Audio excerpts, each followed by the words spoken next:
السلام علیکم، welcome to my channel Urdu center voice. تمام ویڈیو اپڈیٹس کے لیے اردو سینٹر وائس کو سبسکرائب کر کے بیل نوٹیفیکیشن کو آن کر دیں۔ تو آئیے سنتے ہیں آج کی ویڈیو میں ایک پاپڑ فروش اور جنات سے متعلق پراسرار کہانی۔ یہ سچی کہانی میرے نانا کی آپ بیتی ہے۔ وہ خود پر بیتا یہ واقعہ بڑے جذب سے سنایا کرتے تھے، اتنا کہ ہمیں ازبر ہو گیا، گو کہ ان کے انتقال کو بھی مدتیں بیت گئی ہیں، مگر ان کا سنایا گیا واقعہ میرے ذہن میں حرف بحرف محفوظ ہے۔ تو چلیے سنتے ہیں یہ کہانی میرے نانا ستار کی زبانی۔ میرا نام ستار ہے۔ ہم 4 بہن بھائی تھے، 2 بہنیں اور ایک بھائی مجھ سے بڑے تھے اور پھر میں تھا۔ میری شادی بھارت کے شہر کانپور میں ہوئی تھی۔ یہ پاکستان بننے کے کئی سال بعد کی بات ہے۔ شادی کے پہلے سال ہی اللہ تعالیٰ نے مجھے بیٹے سے نوازا تھا۔ میری والدہ نے بڑے پیار سے اس کا نام قمر رکھا تھا۔ ابھی میرا بیٹا 3 سال کا تھا کہ میری والدہ کا انتقال ہو گیا۔ سب سے چھوٹا ہونے کے ناطے میں اپنی والدہ کی آنکھ کا تارا تھا۔ والد کا پہلے ہی انتقال ہو چکا تھا، اب والدہ کا بھی انتقال ہو گیا تو میرا دل یہاں سے اچاٹ ہو گیا۔ میرے تینوں بہن بھائی اپنی اپنی زندگیوں میں مصروف تھے۔ میں نے اپنی بیوی بچے کو لیا اور پاکستان آ گیا۔ میں اپنے ساتھ جو پیسے لایا تھا اس سے ایک چھوٹا سا گھر خرید لیا اور چھوٹے موٹے کام کر کے گھر کا نظام چلانے لگا۔ میری بیوی بہت صابر اور سلیقہ شار تھی۔ اس غربت کے دور میں اس نے میرا بڑا ساتھ دیا تھا۔ بھوکے رہ کر بھی اس نے اف تک نہ کیا۔ اسی نے مجھے مشورہ دیا کہ مجھے چاول اور مونگ کی دال کے پاپڑ بنانے آتے ہیں، میں آپ کو بنا کر دیا کروں گی اور آپ انہیں بیچ کر آ جایا کرنا۔ اس کا یہ مشورہ مجھے بہت بہتر لگا، چنانچہ ہر روز وہ مجھے پاپڑ بنا کر دیتی۔ میں اسے بیچنے لگا۔ شروع میں تھوڑے بنائے، لوگوں نے پسند کیے اور سارے کے سارے پاپڑ ہاتھوں ہاتھ بک گئے۔ اس کے بعد ہم نے زیادہ مقدار میں بنائے اور انہیں محفوظ رکھنے کے لیے میں نے ایک پیپر ڈرم خرید لیا۔ اس میں ڈوری باندھ کر اسے اپنے کاندھے پر لاد کر میں گلی گلی آواز لگا کر پاپڑ فروخت کرنے لگا۔ شام تک میں پھیری لگا کر واپس آ جاتا۔ کبھی سب بک جاتے اور کبھی بچ جانے والے پاپڑ ہم میاں بیوی اور بچہ مل کر کھا لیتے۔ اس طرح ہمارا گزارا بڑے آرام سے ہو رہا تھا۔ پھر ہمارے آنگن میں مزید 3 بچوں کی آمد ہو گئی۔ افراد کے اضافے سے گھر کے بجٹ پر بھی اثر پڑا تھا، تاہم پھر بھی گزارا ہو رہا تھا۔ میرا بڑا بیٹا 10 سال کا ہو گیا تھا۔ میں نے اسے ایک بنیے کی دکان پر لگوا دیا تھا۔ وہ گورنمنٹ اسکول میں پڑھ رہا تھا۔ اسکول سے آ کر وہ کام پر چلا جاتا، کچھ پیسے وہ بھی لانے لگا تھا۔ یہ گرمیوں کی ایک دوپہر کی بات ہے۔ گرمی زوروں پر پڑ رہی تھی۔ ان سب سے بے نیاز میں اپنا پیپر ڈرم اٹھائے آوازیں لگا رہا تھا۔ لو اور گرمی سے بچنے کے لیے لوگ اپنے اپنے گھروں میں پناہ لیے ہوئے تھے۔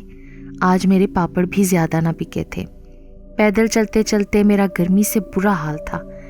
آگے کچھ دور مجھے ہرا بھرا سا گھر نظر آیا تو میں اس طرف بڑھ گیا۔ یہ ایک بوسیدہ سا گھر تھا جس کے ٹوٹے پھوٹے چبوترے پر بیٹھنے سے پہلے میں نے اپنے کندھے پر موجود صافے کی مدد سے گرد جھاڑی اور اس کی دیوار سے ٹیک لگا کر بیٹھ گیا۔ میرے سر سے کچھ فاصلے پر انار، مہندی اور امرود کے درخت تھے۔ اس گھر کے سامنے جو گھر تھا اس میں بھی آم کا درخت لگا تھا، جس کی گھنی شاخیں اس گھر اور گلی میں سایہ کیے ہوئے تھیں۔ آمنے سامنے درختوں کی وجہ سے اس جگہ کافی ٹھنڈک تھی۔ اس گھر کی گیلری میں لگے مہندی، امرود اور انار کے درخت کی کچھ شاخیں باہر کی جانب بھی جھکی ہوئی تھیں۔ میں چبوترے پر آلتی پالتی مار کر بیٹھا ہوا تھا اور میرا منہ اوپر کی طرف تھا۔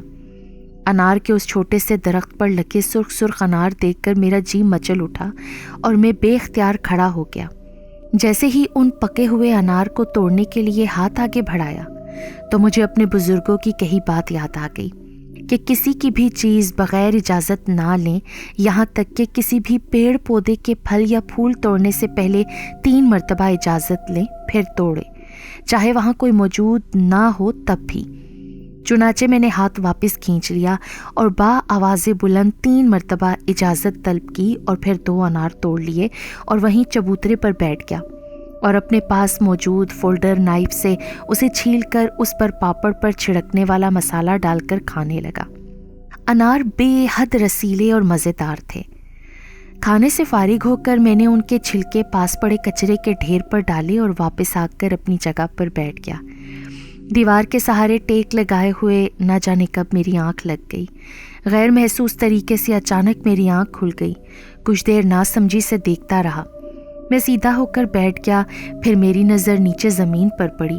میری آنکھوں نے ایک انتہائی حیرت انگیز نظارہ دیکھا۔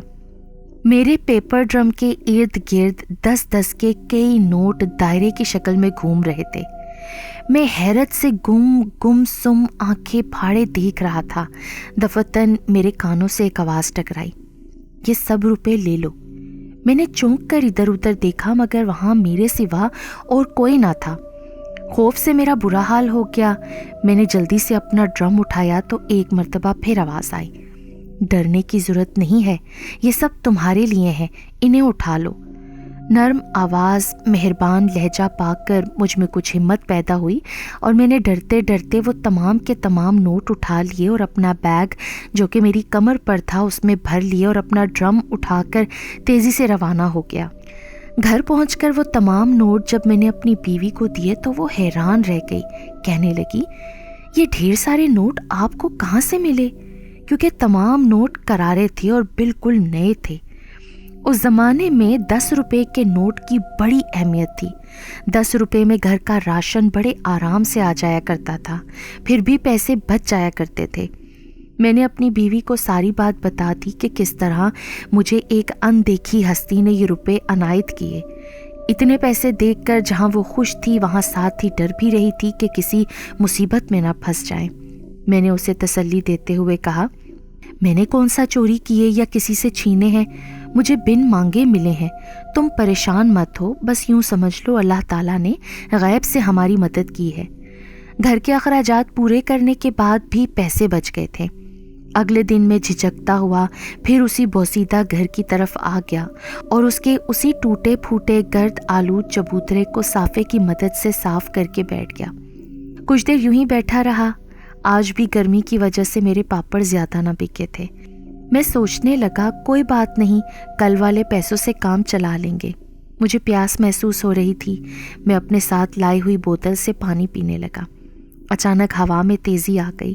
میں حیران تھا کہ ابھی تو سب کچھ ٹھیک تھا، پھر یہ ایک دم ہوا کیسے چلنے لگی؟ پھر میری نظر زمین پر رکھے اپنے ڈرم کی طرف پڑی۔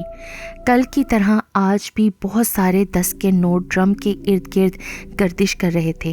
دائرے کی شکل میں گھومتے ہوئے ان نوٹوں کا رقص دیکھنے میں مجھے آج خوف محسوس نہ ہو رہا تھا، البتہ میرے ذہن میں اس بات کی تکرار جاری تھی کہ آخر یہ سب کیا ہے۔ اتنے میں بازگشت سنائی دی، یہ تمام روپے اٹھا لو۔ خاصی روبدار آواز تھی کہ میں مروب سا ہو گیا۔ اس کے بعد وہاں خاموشی چھا گئی۔ میں آگے بڑھا اور کل کی طرح تمام نوٹ بٹورے اور آگے چل پڑا۔ اب میرا یہ روز کا معمول بن گیا۔ میں روزانہ اسی گھر کے چبوترے پر بیٹھ جاتا۔ حسب سابق نوٹ ہوا کے دوش پر تیرتے ہوئے آتے اور میرے ڈرم کے ارد گرد گھومنے لگتے۔ کچھ دیر بعد ہوا رک جاتی، نوٹ وہیں رہ جاتے۔ میں نوٹوں کو سمیٹ کر اپنی کمر پر بندھے بیگ میں ڈال لیتا۔ ایک تو بات میں بتانا بھول گیا کہ میرے ڈرم کے سارے پاپڑ خود بخود غائب ہو جاتے تھے۔ میرے پاپڑ کے پوشیدہ خریدار میرے پاپڑ کی قیمت سے زیادہ معاوضہ دیتے تھے۔ مجھے بیٹھے بٹھائے بغیر محنت کیے منافع مل جاتا تھا۔ یہاں آنا جانا روز کا معمول بن گیا تھا۔ سچ پوچھئے تو مجھے اب اس کام میں مزہ آنے لگا تھا۔ ایسا نہ تھا کہ میں کام چور تھا، بس اس کام کے انوکھے پن کی وجہ سے دلچسپی محسوس ہونے لگی تھی۔ اس طرح کئی مہینے گزر گئے۔ اس دوران میں نے اپنے گھر کی مرمت کروا لی۔ کافی اچھا گھر بن گیا تھا۔ گھر کے حالات بہت اچھے ہو گئے تھے۔ ہم اچھا کھانے پینے لگے تھے۔ سب کچھ ٹھیک ٹھاک چل رہا تھا کہ پھر ایسا کچھ ہوگا جس کے بارے میں نے کبھی سوچا بھی نہ تھا۔ ایک دن میں روپے بٹورنے میں مگن تھا کہ مجھ کو آواز آئی۔ یوں لگ رہا تھا جیسے کوئی سسک رہا ہو۔ میں نے چونک کر دیکھا تو وہاں کوئی نہ تھا۔ پھر خاموشی چھا گئی۔